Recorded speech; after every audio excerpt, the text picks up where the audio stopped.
कई बार क्या होता है कि हम जब घर से कहीं बाहर जा रहे होते हैं और किसी चौराहे पर हमें कुछ टोटका दिखाई देता है या हमारा पैर कभी किसी टोटके पर लग जाता है या हमारा शरीर का कोई हिस्सा उस टोटके से टच हो जाता है।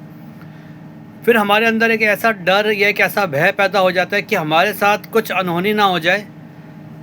ऐसा ना हो उसके लिए आपको एक उपाय करना है। आपको तुरंत ही पास के किसी हनुमान मंदिर में जाकर हनुमान जी के पैर का सिंदूर को अपने माथे पे इस जगह लगाना है, कानों में यहाँ लगाना है और इस जगह जहाँ पे चोटी होती है वहाँ पे लगाना है।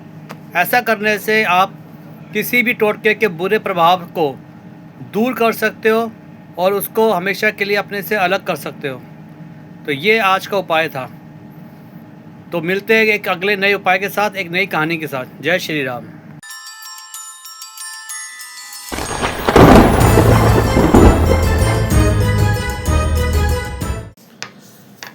प्यार इतना करते थे एक दूसरे से कि एक दूसरे के लिए उन्होंने अपनी जान तक दे दी। समाज वालों ने उनके प्यार को ना समझा ना पूरा होने दिया, पर वो दोनों प्यार में इतने एक दूसरे के ऊपर इतने वो प्यार में लीन थे कि उन्होंने समाज की जो कुरीति है, समाज की जो ऊपर उनके आरोप लग रहे थे, उन आरोपों से बचकर या उन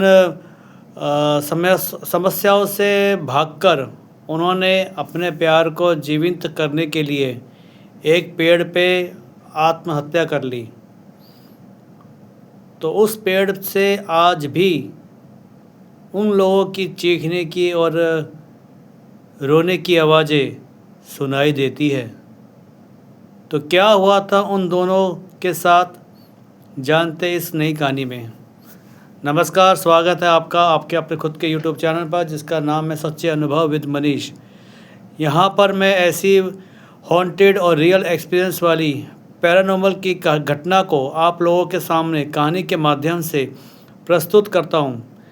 यदि आपके पास ऐसी कोई कहानी है तो आप मुझे अपनी कहानी मेरे याहू वाली आईडी पर मुझे भेज सकते हैं, जिसका एड्रेस है मनीष MANISH_Mishra MISHRA96@yahoo.com पर। और मेरी इस कहानी को आप लाइक करिए, शेयर करिए और सब्सक्राइब करें यदि आपको ये कहानी अच्छी लगती है। तो शुरू करते हैं आज की एक नई दिल दहलाने वाली और मन को छेदन करने वाली कहानी। जय श्री राम। आज की ये दिल दहलाने वाली कहानी उत्तर प्रदेश के मेरठ से आई हुई है और इस कहानी को भेजने वाले का नाम है अभिषेक। अभिषेक इनके बचपन के दोस्त हुआ करते थे, जिनकी कहानी को आज मैं आपके सामने कहानी के माध्यम से प्रस्तुत कर रहा हूँ। इनके बचपन में दो दोस्त थे, एक का नाम था रवि और एक लड़की थी सुजाता। ये बचपन में तीनों एक साथ खेला करते थे, रवि, सुजाता और अभिषेक।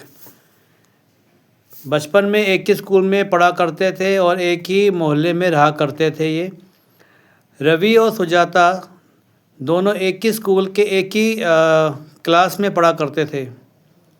ये तब की बात है जब ये छोटे हुआ करते थे और ये कहानी भी लगभग आज से 22 साल पुरानी ये कहानी है।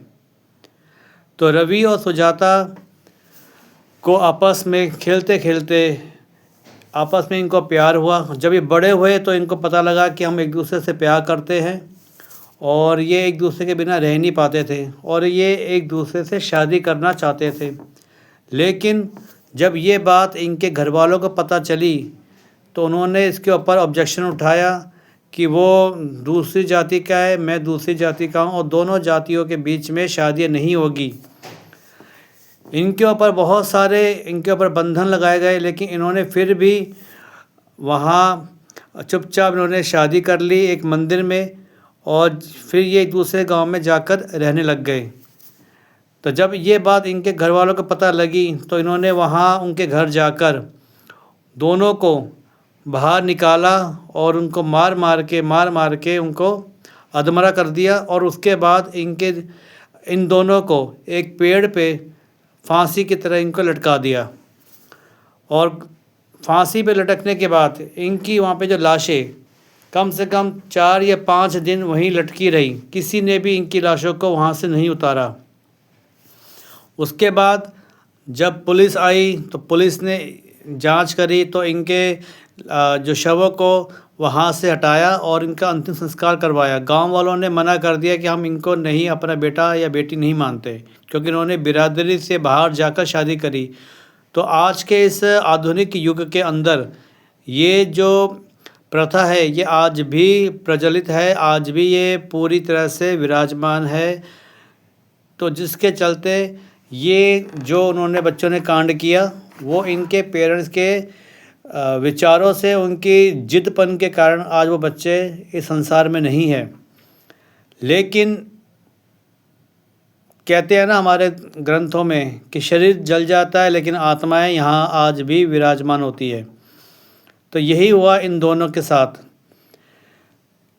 जब इनको यहाँ से हटा दिया गया, इनका अंतिम संस्कार कर दिया गया, तो इस पेड़ पर कुछ ऐसी शक्ति विराजमान हो गई, ऐसा कुछ आभा मंडल वहाँ पर आ गया कि जो भी उस पेड़ के पास से जाता तो उसका ऐसा अनुभव होता कि कोई दर्द के मारे ज़ोर ज़ोर से चिल्ला रहा है, रो रहा है, लेकिन वो उनको वहाँ पे नहीं दिखाया करता था, वो दिखता नहीं था किसी को भी जो आवाज़ें आ रही है।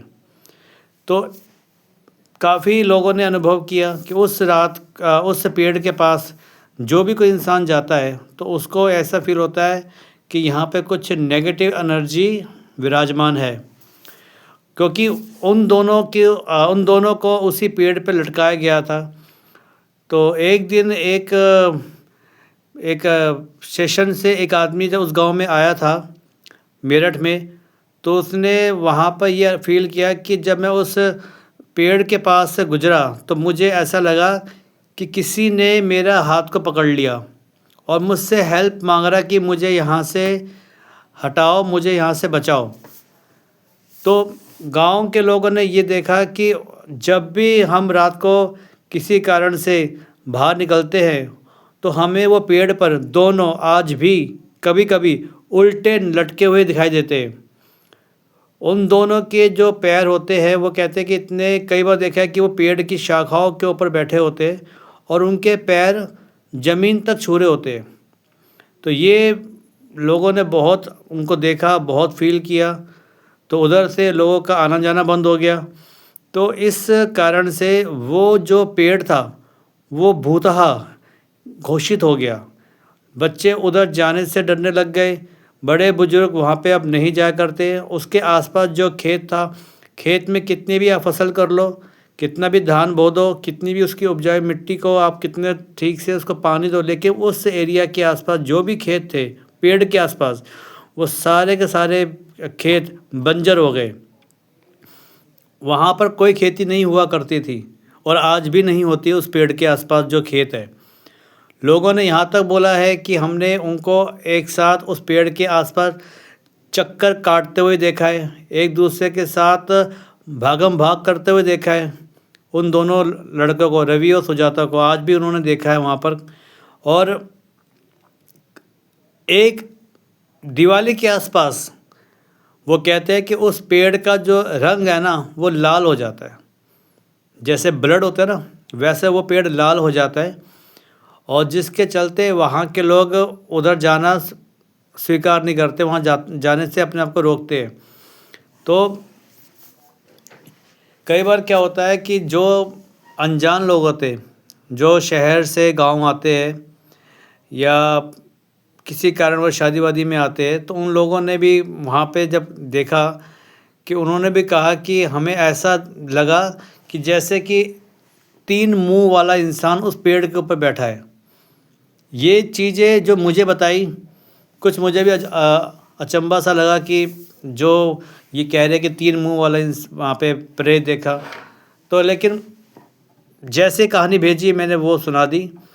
उन 2 बच्चों के साथ इन्होंने गलत किया। उनकी आत्माएं आज भी वहाँ पे ठहर सी गई है, रुक गई है, वहाँ से मुक्त होना चाहती है, लेकिन किसी ने आज तक उनको मुक्त करने के लिए कोई उपाय नहीं किया। तो ये जो कहानी है ये रियल में है जैसे मुझे बताया गया। तो इस कहानी को आप या सच मान के मानिए या कहानी मान के सुनिए, वो आपके ऊपर डिपेंड करता है। और इस कहानी में यही बताया गया है कि आज भी वो आत्माएं वहाँ पर रहती है। लोग जाते हैं तो उनको किसी से मदद मांगती है, किसी का हाथ पकड़ लेती है, किसी को अपना भयानक रूप दिखाती है।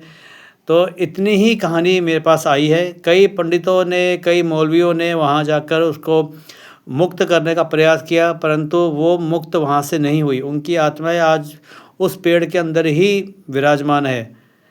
तो ये जो कहानी है आपको कैसी लगी, अच्छी लगी, आप मुझे कमेंट्स में प्लीज़ मुझे बताइए कि यदि आपने इस गांव को देखा है या आप उधर के रहने वाले तो आपको पता होगा उस पेड़ के बारे में। तो आज की कहानी इतनी है। आशा करता हूँ आपको ये कहानी अच्छी लगी होगी। मिलते हैं कल एक नई कहानी के साथ। जय श्री राम, जय श्री राम।